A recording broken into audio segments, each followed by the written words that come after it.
Venezuela's opposition leader called on more members of the military to abandon the country's socialist government following Saturday's defection of a top general, as President Nicolas Maduro proposed holding early National Assembly elections that could potentially oust his challenger.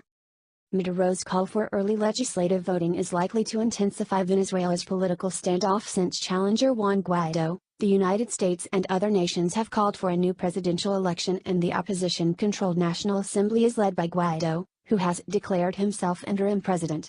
Government supporters control the powerful Constituent Assembly. Speaking from behind a podium decorated with Venezuela's presidential seal, Guaido told cheering supporters he would keep his opposition movement in the streets until Maduro stopped usurping the country's presidency and agreed to organize a new presidential election overseen by international observers. Tens of thousands of Venezuelans joined opposition protests called by the 35-year-old in Caracas and other Venezuela cities. Guaido called on blocs of the military to defect from Maduro's administration and get on the side of the Venezuelan people. "We don't just want you to stop shooting at protesters," Guaido said in a hoarse voice. "We want you to be part of the reconstruction of Venezuela." He said that in the coming days, the opposition would try to move humanitarian aid into the country by land and sea along 3 border points, including the Colombian city of Cúcuta. He described the move as a test for Venezuela's armed forces, which will have to choose if they allow the much-needed aid to pass, or if they instead obey the orders of Maduro's government. Maduro also dug in his heels, insisting he was the only president of Venezuela and describing Saturday's anti-government protests as part of a US-led coup attempt. "I agree that the legislative power of the country be re-legitimized and that we hold free elections with guarantees, and that people choose a new National Assembly," Maduro said at a pro-government demonstration in the capital of Caracas. The socialist leader also had words for the administration of President Donald Trump, which recently imposed sanctions on Venezuelan oil exports in an effort to undermine Maduro's main source of income and weaken his grip on power. "Do you think you are the emperor of the world?" he asked Trump. "Do you think Venezuela is going to give up and obey your orders? We will not surrender." The standoff comes amid what appears to be growing dissension among the ranks of Venezuela's powerful military. Earlier Saturday, a Venezuelan Air Force general defected from Maduro's administration and called on his compatriots to participate in protests against the socialist leader's rule.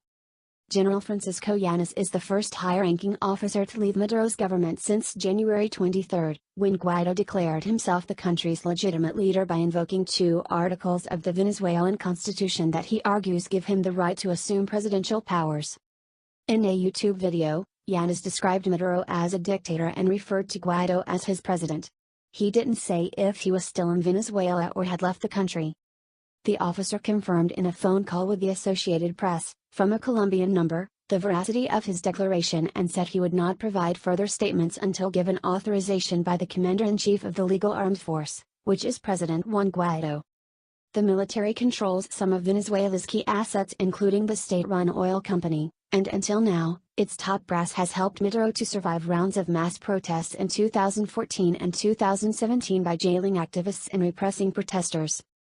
Llanes said in his video that 90% of the military is against Maduro, but it is unclear how many will actively support the opposition. Shortly after protests broke out against Maduro last week, Venezuela's most important regional military commanders and its defense minister issued a statement in support of Maduro, describing Guaido as a coup-monger backed by Washington. Venezuela's Aerospace Command of the Armed Forces shared a picture of Llanes on its Twitter account with the words "traitor" above it. "We reject the declarations made by General Llanes, who betrayed his oath of loyalty to our nation and chose to follow foreign plans," the command wrote. On Saturday, Maduro said he was willing to sit down for talks with the opposition in an effort to promote national harmony. But that offer has been rejected by Guaido, who describes it as a ploy by the Maduro administration to buy time. Previous talks between the government and opposition have failed to change electoral conditions in the South American country, and many political leaders have been forced into exile. At a pro-Maduro rally, supporters blamed the opposition for undermining the Bolivarian Revolution with years of protests and seeking financial sanctions against the Venezuelan government. Zalika Muscus, a 53-year-old tax collector from Caracas, said the opposition was responsible for the country's current economic woes, saying they have staged years of protests that have gotten people injured and killed. "Chavez is the love of my life," she said, referring to late Venezuelan President Hugo Chavez. Other public workers attending the pro-government demonstration said they had been forced to go there by their bosses. Meanwhile, streams of marchers from middle-class and poor neighborhoods walked to another part of the capital and said they were demanding Maduro's resignation and a transitional government that would hold new presidential elections in the South American country. Xiomara Espinosa, 59, said she felt a change of energy in the crowd, whose hopes for a transition in Venezuela have previously been dashed. "We are around the corner from freedom," she said, banging on a pot and wearing a Venezuelan flag.